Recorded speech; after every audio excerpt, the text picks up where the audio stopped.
I got this virus, and I nearly died. And that I just believe that's the universe telling me, you got to change your direction. When I finally got that professional rugby contract in Scotland, I got over there, something changed, and I knew, once I had a taste of it, I knew that's not what I wanted to do with my life. Hi guys, and welcome back to Talks with Kat. I know it's been a little while since I've posted, so I'm really sorry about that, but I promise you today's video is very worthwhile. I'm actually sharing a conversation that I recorded over Skype with a friend who I went to college with. So we met each other when we were 17 and 18, and we didn't speak for 2 or 3 years just because we lost touch. He was off in Scotland playing professional rugby, and I was here in Melbourne pursuing my academics at university. And while we seemed probably worlds apart, we were both on our own spiritual and personal journeys, which led us to this really fantastic conversation that we had. And I really hope you enjoy it. If you resonated with anything we said, write a comment down below. Please don't forget to hit like and subscribe to my channel. Thanks, guys. We were just saying, last time we saw each other, been 3 or 4 years ago, maybe. Yeah. At uni, but so lots happened with me since then. Fill me in. Yeah, well, in terms of the spiritual journey I've been on, which has led me to living a much more fulfilling, sort of peaceful life. That's only happened in the last year or so. Sorry, just 1 second, Mum started the Hoover. Can we cut this? We can cut that bit out. Yeah, sorry. I can't even hear it. It's not even coming through really. Nah. Okay. At uni. Quite closed off. Yeah, 100%. I'd grown up, went to an all-boys boarding school, New Zealand, Australia, being, like a sort of macho, sort of hyper-masculine man in these environments. Yeah, you just get taught all this stuff about, well, not taught it, but you get surrounded with it, and it's about not showing emotion as strength, and strength is like hiding your emotions, never crying or nothing like that, and it leads to a lot of depression, anxiety, suicide, and I just think it's the complete opposite. I've come to the realization that true strength is being vulnerable, is being open and honest, and it's owning that. And looking within for those answers, to be a bit more introspective and let the heart speak and talk about this kind of more emotional and vulnerable side of yourself. And I feel like when you talk about, be yourself and let the heart speak and stuff, to some people it initially might sound really fluffy, but it actually they might be I am myself, but I feel like it takes years, and it's going to be a lifelong journey to realize that, I actually used to behave that way because this upset me and I actually wasn't being true to myself. It's not something that happens overnight, 100%.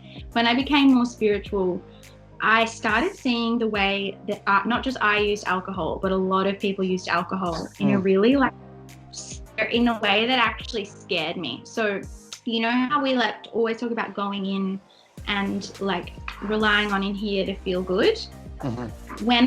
When that had so much meaning to me, the thought of having to get drunk before a party was just completely opposite to everything that I was working on.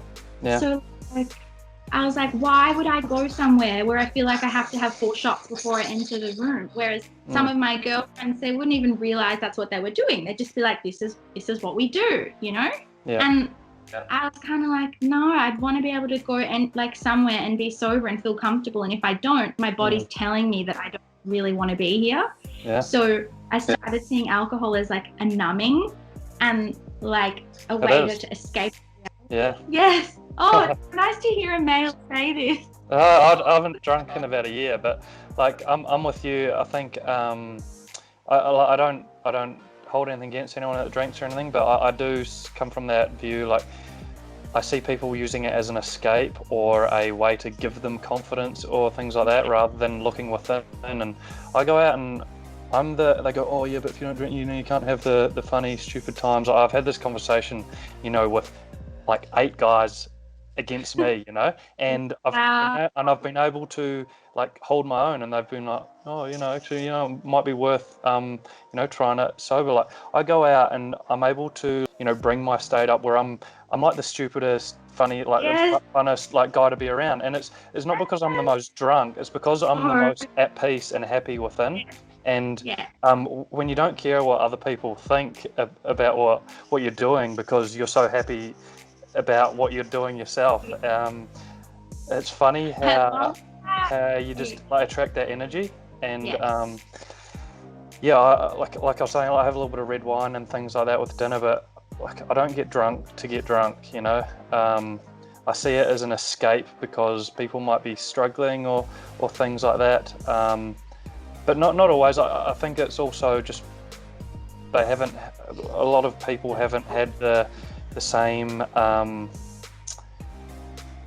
breakthrough in terms of consciousness as I've had, and like before I'd had that, I was exactly the same. And maybe it's because I am not very confident in the way that I feel about it. Like I am, and I'm getting better, but like especially, I don't know, it sounds like you've had a lot of like positive receptions to like the path that you're on and stuff, but because I had to go through it, not always. No, not always. People that are thinking, oh, Rory's lost the plot, he's gone all hippie, and no, the people that think that, like, that's okay, but the great thing is it removes them from my life. You end up surrounding yourself with those other people that want to do the same, and you want to help and learn and help each other grow, and then the other ones that just want to shoot you down and say you're a loser and you've lost the plot. That's okay too. That's great, because that just allows you to know that they're the ones that you don't need in your life. Like, it's just a win-win. And you're right. And actually, one thing my dad always taught me was never like alter or change it. He always taught me this: never ever like compromise on any of your values,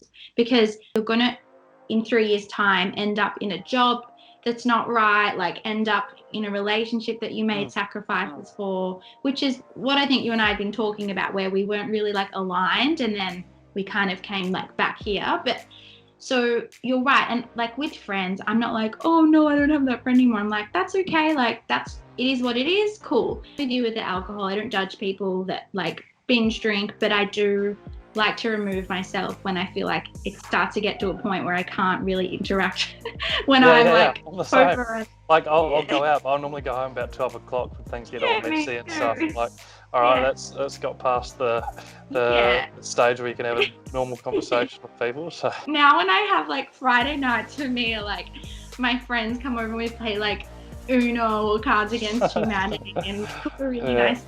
Like, when you have one beer now, it's like, ooh. Oh my god, no. People think I'm lying and I'm like, woohoo! And I've literally had half a glass of champagne. I used to be like, shots are on me. But if I'm ever around drugs, like I know some people have, and that's okay. I've never tried drugs. But if you were around them, would you not want to be around them? Or if you're around them, are you just like able to just sort of separate and not get involved? Like, how would you deal with that kind of situation? Yeah, well, I'm the same with you. Like, I always grew up and like you could just have one wrong pill and you're dead. Yeah. And so I've actually never tried anything like that. But I've had a friend that's sort of in a similar space with me on this journey now, and he used to do all that kind of stuff, and now he's got that experience and that first-hand experience on how he knows that being conscious and enjoying life sober is so much more powerful than the drugs. And from that standpoint, I'm like, oh bugger, maybe I wish I did do it, but just so I could have that relatable experience with people. But it is, I just see it as like, they must be hurting. It's an escape. They don't understand, and again, I'm there to explain my view if they want to hear it. I'm not going to force it upon them, and also not going to. But I try and remove myself from those situations as well, because it's not what I want to be around.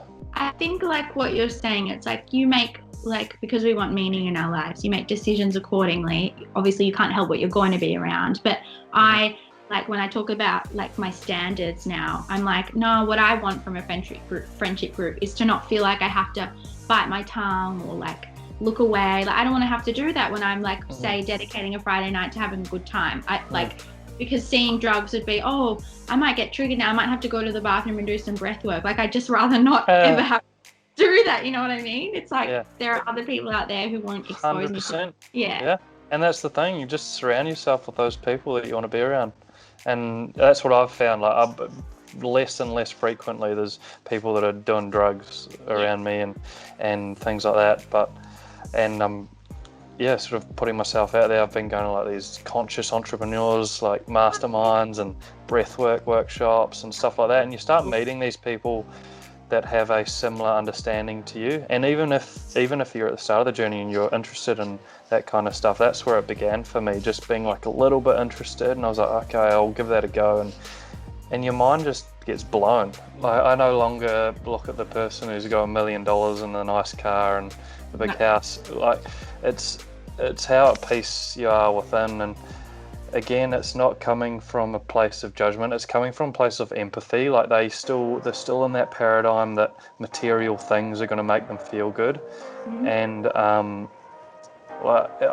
don't come from a place of, oh, you're a dick. I come from a place of, I feel bad for you. Like, I want to help you to find true meaning and peace in your life. Like, if anyone's taking anything away from this, is we've actually kind of been forced into it with the coronavirus thing, but if you have a chance to go out and connect with nature by yourself, just take a day, take a little tent, or go sleep in your car for a night and just go for a walk and things like that, and just be with nature. I know it sounds super hippie and stuff like that, but there's something so grounding and so introspective about it. And that time, just knowing that you don't really need a lot in life to be at peace. Like, if you can put a roof over your head and food in your mouth, everything else is a bonus.